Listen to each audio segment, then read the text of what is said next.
Blood was trickling down Zara's nose, a bright red line that cut through the hush in the first-class cabin. A little girl just 7 years old, and there she was, stunned by the back of a businessman's hand, while every grown-up froze in their seats, too shocked or maybe too scared to move. Except one man, Jackson Miller, who'd spent 2 decades as a Navy SEAL, standing up to evil in war zones but never expecting to face it like this. In the sky over America, among people who should have known better. You know what I mean? That's the world sometimes that IT was supposed to be just another work trip for Dr. Tiana Williams, chief pediatric surgeon at Grady Memorial. But instead it turned into the day she learned what silence, and then courage, can cost. Early morning at Atlanta International, Tiana was clutching her daughter Zara's hand, a rare chance for them to travel together, mom and daughter, not as doctor and patient. Zara was bouncing, clutching her battered rabbit Hoppy, peppering her mom with questions about clouds and angels, while Tiana, as always, was fielding calls about emergencies, her mind on patients who needed her, not on the trip to San Francisco ahead. And then, that small, unexpected kindness, a gate agent smiling. Dr. Williams, you and your daughter have been upgraded to first class. Tiana almost laughed out loud. She hadn't flown up front in years, always putting budget first for the hospital. But that day, it felt like the universe giving her a break. They found their seats, 2B and 2C, Zara squirming excitedly by the window, when Tiana noticed a broad-shouldered man across the aisle, quiet, watchful. Jackson Miller gave them a nod, then returned to his book. There was peace, for a minute that IT didn't last, at a silver-haired man in an expensive gray suit, Harold Whitfield, marched down the aisle, pausing at their row. I believe you're in my seat, he barked, ignoring that his boarding pass clearly said 2D. Tiana explained, politely, and Harold sat down, cold and fuming, pressing the call button for a flight attendant. I'd like to change seats, he declared, but was told the flight was full. He glared, set up a wall with his laptop, made it clear he wanted nothing to do with Tiana or her little girl. Across the aisle, Jackson took it all in, something in Harold's attitude, the way he looked at Tiana and Zara, set off alarms honed in dusty villages and dangerous streets. The plane took off, cruising high, and as beverage service rolled through, Michelle, the blonde flight attendant, asked for drink orders. Apple juice for the little one, water for me. Tiana smiled, but Harold muttered, loud enough for nearby ears. Apple juice in first class, ridiculous. The plane jolted in turbulence. Zara's juice arced through the air, landing on Harold's suit and laptop. Dead silence. Zara gasped, eyes wide. I'm sorry. Tiana apologized, reaching for napkins. Harold's face twisted. Don't touch me. This is a $5,000 suit. Do you even know what that means? What followed was a barrage of humiliation. Harold sneering about manners, letting the word, your kind, hang in the air like poison. Passengers stared at their magazines, studied the clouds, no one meeting Tiana's gaze, no one stepping in.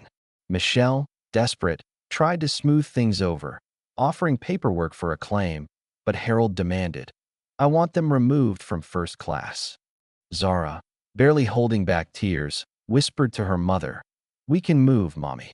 I don't mind. That's how a 7-year-old learns to shrink herself to survive. And then, in an act of pure childhood innocence, Zara offered her battered bunny Hoppy to Harold. He always makes me feel better. Harold slapped her hand away, sent the rabbit flying down the aisle, and Zara cried out, her face a mask of shock and pain. The air was thick, rage, shame, the raw smell of blood, when Harold, pushing things further, backhanded Zara, sending a spray of red across her shirt. For a moment, the only sound was Tiana's scream, you hit my baby, and the silence of 100 eyes refusing to meet hers. Now, here's where the story could have ended the way so many do, with apologies, with hush money, with powerful men walking away clean. But not this time. Jackson stood up. In 3 steps, he was on Harold, arms moving with the practiced certainty of a man who's disarmed terrorists. Sit down. You're done, Jackson commanded, restraining Harold with a hold that left no marks but made resistance pointless. The flight turned to chaos. Phones out, passengers recording, Michelle calling the captain. The co-pilot tried to calm everyone, but Jackson stayed focused. He assaulted a child. I will hold him until police arrive. When the plane landed, officers boarded, asked for statements. Silence hung over the cabin, but then, one by one, passengers found their courage. A woman from row 3, a man with phone footage, Michelle herself. The weight of witness shifted. Harold blustered about lawyers and power, but it was too late. He was arrested, Tiana and Zara taken to a private room with paramedics. The airline, eager to make things disappear, offered hush money, first $50, then $200,000, wrapped in an NDA. Tiana's hands shook. Zara, bruised and frightened, clung to her, asking again and again, "Why did that man hate me?" In the hotel, threats started. Anonymous calls about her job, warnings her medical license was at risk, that her custody would be challenged. The system closed ranks. But Jackson wouldn't let her stand alone. He called in old favors, pieced together a pattern of buried cases, NDAs, silenced victims, all swept away by Whitfield's money. Detective Gonzalez, a Denver cop with a nose for corruption, stepped in, piecing together the larger web. Intimidation, destroyed evidence, witnesses changing stories. Jackson's team, former SEALs, an ex-military intel officer, worked round the clock, tracing digital footprints, uncovering emails and settlement offers that proved this wasn't the first time, not by a long shot.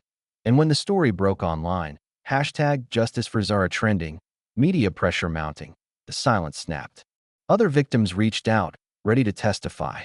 At the courthouse, Whitfield's lawyers tried to paint him as the victim, a pillar of the community. But the evidence was overwhelming. Michelle told the truth on the stand, risking her job. Jackson testified with military calm, refusing to let the defense twist his motives. And in the end, it was Harold himself, his composure crumbling, who proved their case, shouting threats, lunging for Tiana, his true nature laid bare before judge, jury, and the world. The judge revoked bail, ordered a psychiatric evaluation, and bound the case over for trial. Whitfield's meltdown, captured by every camera in the courtroom, broke the wall of privilege. In the aftermath, the consequences rippled outward. The airline overhauled its protocols, the hospital reinstated Tiana after public outcry, and the pattern of NDAs was exposed for what it was: systematic silencing of the vulnerable. Months later, Tiana stood at a podium, launching the Safe Skies initiative with Michelle beside her, vowing that never again would passengers or crew be pressured to look away. The Zara Williams Foundation opened, providing therapy and advocacy for children hurt by violence and discrimination. Zara, still carrying her beloved hobby, now repaired and braver than ever, found her voice, telling other children, "Sometimes bad things happen even when you did nothing wrong.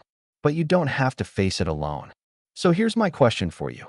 Would you have spoken up if you saw what happened to Zara? Or would you have stayed silent, hoping it wasn't your problem? What's the price of justice when power and privilege stand in the way? Comment below with your thoughts. Was Jackson right to act? Or should he have waited for the crew? And if this story made you feel something, anger, hope, maybe just a little courage, hit like, subscribe, and share it with someone who needs to know that one act of bravery, one refusal to be silent, can change more than just one life. It can spark a movement. Thanks for watching, and remember, real justice is never easy, but it's always worth the fight.